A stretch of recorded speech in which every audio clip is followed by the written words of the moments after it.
अस्सलाम वालेकुम जी स्टूडेंट्स, क्या हाल है आपके। हमारे साथ हमारे एचआर गुरु सर गुलाम सर मौजूद है। Sir thank you. अच्छा, हम जैसा कि आपसे प्रॉमिस किया था कि हम जो इंस्पेक्टर इनलैंड रेवेन्यू की जो जॉब्स आई हैं ग्रेड 16 की, उस पर हम उसके सैलरी पर्क्स एंड प्रिविलेजेस क्या हैं, उसका प्रमोशन स्ट्रक्चर क्या है, उस पर हम वीडियो बनाएंगे।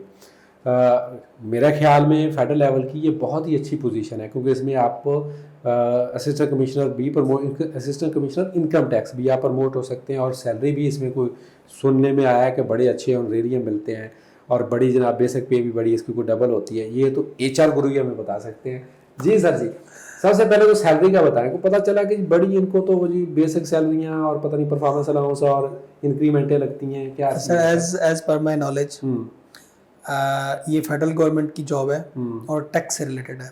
जितने भी हमारे टैक्स कलेक्शन डिपार्टमेंट होते हैं उसमें अगर आप अपने टारगेट्स फुलफिल करते हैं तो आपको हैंडसम अमाउंट के ऑनरेरियम भी मिलते हैं। ठीक है। और आपको एक सैलरी के साथ ही एक बेसिक एक अलाउंस भी मिलता है।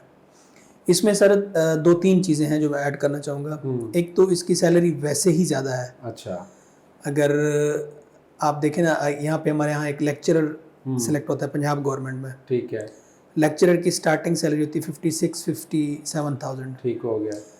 इंस्पेक्टर इनलैंड रेवेन्यू की भी सैलरी 56,000-7,000 से स्टार्ट होती है। ठीक हो गया। लेकिन उसमें फिर 20,000 रुपये आपका 2014 वाला जो फ्रीज वो बेसिक है वो भी इसमें ऐड हो जाता है। ठीक हो गया। ये 76-78,000 तक हो जाती है। ठीक है।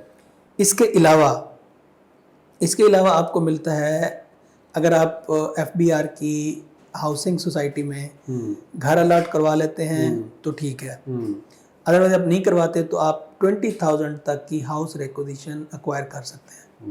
और वो ये सहूलत प्रोविंशियल गवर्नमेंट्स के प्रोविंशियल में तो नहीं है ये सहूलत। वो तो हमें 45% ऑफ बेसिक देते हैं। वो भी 2008 वाले फ्रीज पे। तो मतलब सर 77+20 मैं आपको बताऊं, मैं 17 में होते हुए 7,000 रुपए ले रहा हूँ हाउस रेंट। नहीं, ये तो मुझे पता है। फेडरल गवर्नमेंट में हमें भी हाउस एक्विजिशन मिलती है, वो 25+ बनती है। बिल्कुल ठीक है, 17 में 25+ बनती है। बिल्कुल ऐसे। तो 20,000 वो ये 96-97,000 हो गया। ठीक हो गया। इसके अलावा सर अगर आपने मतलब आप क्या चाह रहे हैं, बाकी इस्तीफे दे दे बाकी नौकरियों से? नहीं, अगर आप परफॉर्मेंस अच्छी दिखाते हैं तो 10,000 रुपये आपको परफॉर्मेंस अलाउंस मिलता है। ठीक है। वो उस 56 में शामिल होता है। ठीक है। इनको सर वो सुना है कि बड़े हैवी बोनसेस भी बड़े मिलते हैं। यस, मैं उस तरफ आ रहा हूँ। इसको हम ऑनरेरियम कहते हैं, जो जून में आके मिलता है। End of the financial year का जो एंड होता है, अगर आपने अपना टारगेट कंप्लीट किया है, अच्छा, तो आपको 10 से 11 बेसिक सैलरियां मिलती हैं। 10 से 11 बेसिक सैलरी जी। मतलब आम गवर्नमेंट डिपार्टमेंट्स में होता है कि एक या दो ऑनरेरियम बेसिक सैलरी जो आपको ऑनरेरियम के तौर पर मिल जाती है। यहाँ 10 ये तो 4-5 लाख रुपया बन जाएगा। ऐसे 4 से 4.5 लाख बन जाता है। बल्ले जी बल्ले। और ये आपकी परफॉर्मेंस ही वो लेकिन परफॉर्मेंस बेस है। मतलब हर बंदे को ऐसा होता है, टारगेट हमेशा FBR अपना टारगेट आगे ही रखता है। अच्छा सर, इसका फिर आ जाता है प्रमोशन पाथ जी। जो मेरे नॉलेज में तो ये है कि ये ग्रेड 16 के इंस्पेक्टर जो हैं वो आफ्टर सर्टन पीरियड ये असिस्टेंट कमिश्नर इनकम टैक्स उसको हम बोलते हैं। ठीक है। FBR में 17 का जो डेजिग्नेशन है उसको असिस्टेंट कमिश्नर इनकम टैक्स बोलते हैं।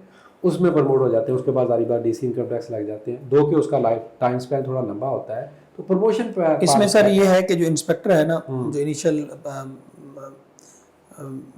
बेसिक जो जिसकी इंडक्शन होती है बतौर इंस्पेक्टर, तो वो पहले sir inland revenue officer promote होता है 17 में। अच्छा, इनलैंड रेवेन्यू ऑफिसर 3 साल तकरीबन वो रहता है इनलैंड रेवेन्यू ऑफिसर। ठीक है। उसके बाद वो असिस्टेंट कमिश्नर बनता है। ओके। तो इसमें मतलब आपको 5 साल तो पहले चाहिए इनलैंड रेवेन्यू ऑफिसर बनने के लिए, फिर 3 साल आपको वो रहना पड़ता है, 8 एक साल। तो अगर आप लैप्सेस भी लगा लें तो 10 एक साल 12 एक साल तक आप AC बन जाते हैं। AC इनकम टैक्स हो जाते हैं जी। तो that is a good journey sir. क्योंकि जो इस असिस्टेंट इनकम टैक्स होता है वो इंडिपेंडेंट एक तहसील या एक डिस्ट्रिक्ट को क्या कर रहा होता है, हेड कर रहा होता है। कैरियर प्रोग्रेशन इसकी सर बहुत अच्छी है। और मेरे जितने भी जानने वाले हैं, मेरे स्टूडेंट हैं, मेरे दोस्त हैं, जो इंस्पेक्टर्स भर्ती हुए थे वो अपनी डिजायर्ड स्टेशंस पर काम कर रहे हैं। ये तीसरा बहुत बड़ा एडवांटेज है इसका जी। कि मतलब आप छोटे से छोटे स्टेशन पे भी आपको पोस्टिंग मिल सकती है। अगर इवन आप अपनी तहसील में भी रहना चाहते हैं तो वहाँ पे भी पोस्टिंग आपको एटलीस्ट डिस्ट्रिक्ट लेवल पे तो इसकी पोस्टिंग अवेलेबल है। डिस्ट्रिक्ट और डिवीजन लेवल पे तो इनके रीजनल हेडक्वार्टर इनके वो ऑफिसेज होते हैं, ठीक है। तो स्टूडेंट्स बड़ी अगर हमने यहाँ पे इसमें सैलरी डिस्कस की है, कैरियर प्रोग्रेशन इनका डिस्कस किया है और पोस्टिंग कहाँ पे हो सकती है। तो इन तीनों हवालों से अगर देखा जाए तो फेडरल में इस तरह की बहुत कम जॉब्स हैं। अच्छा, इसमें सर कुछ मैं आपकी बात काट रहा हूँ, इसमें कुछ बच्चे घबराते हैं कि ऑल पाकिस्तान पोस्टिंग है तो कहीं मैं क्वेटा बलूचिस्तान ना, जिस तरह वो मिलिट्री अकाउंट्स में होता है, मिलिट्री अकाउंट्स में, इसलिए लोग डरते हैं कि कहीं हमें सर वो भी रेयरली होता है, वो तो सजा के तौर पे गलती हो जाए पंगा लिया हो अदरवाइज तो आपको अपने प्रोविंस के अंदर ही अपने प्रोविंस में रखते हैं और अब ज्यादा कोशिश की जाती है आपको अपनी डिवीजन के अंदर पोस्ट ताकि आप पीसफुली काम कर सकें। जहाँ पे आप पोस्टिंग जाते हैं नॉर्मली वहाँ पे आपको पोस्टिंग मिल जाती है। तो I will highly recommend all of you कि आप जो भी स्पेशली CSS PMS की तैयारी कर रहे हैं और इसका जो पेपर है वो भी थोड़ा सा टेक्निकल नेचर का होना है, ऑब्वियसली प्रोफेशनल पेपर है जिसमें FBR के रिलेटेड, इनकम टैक्स ऑर्डिनेंस के रिलेटेड, सेल्स टैक्स के रूल्स के रिलेटेड, ठीक है, इस तरह की चीज़ों के रिलेटेड सारे उसमें पेपर्स होंगे। प्रोफेशनल पेपर है, स्पेशली जो लोग ऑलरेडी अकाउंट्स की या टैक्स की जॉब कर रहे हैं, मगर प्राइवेट की प्रैक्टिस कर रहे हैं या प्राइवेट फर्म में जॉब कर रहे हैं, उनके लिए तो ये बहुत ही ईजी हो जाएगा और इतनी सैलरी उनको प्राइवेट फर्म्स नहीं दे रही होगी, आई बेट इट। मैं नॉर्मल बात कर रहा हूँ, कोई इक्का दुक्का एक्सेप्शंस को छोड़ के, ठीक है। सर कुछ चीज़ आप ऐड करना चाहें? मैं सर इसमें ये ऐड करना चाहूँगा, अगर आप इनकम टैक्स में सर्व करते हैं और आप वकील हैं या आपने MBA की डिग्री ले रखी है, अगर आप अर्ली रिटायर हो जाते हैं या रिटायरमेंट के बाद आप एक अपनी कंसल्टेंसी की फर्म चला सकते हैं, टैक्स कंसल्टेंसी। हाँ जी, दैट्स गुड। कोर्ट केसेस होते हैं, बहुत सारे मामला होते हैं, बहुत सारी फर्म्स के बहुत बड़े बड़े इश्यूज होते हैं, करोड़ों के। अभी तो देखना डॉक्यूमेंटेशन हो रही है, इकोनॉमी डॉक्यूमेंट होने जा रही है, तो अब तो मैं खुद रिटर्न फाइल कर रहा हूं, एक नया एवेन्यू है, ये एक नया एवेन्यू है। ऑब्वियसली उसके बाद आप एज ए टैक्स कंसल्टेंट भी जॉब कर सकते हैं।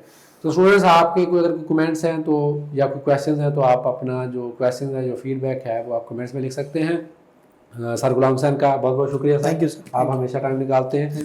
थैंक यू एवरीवन, अल्लाह हाफिज़।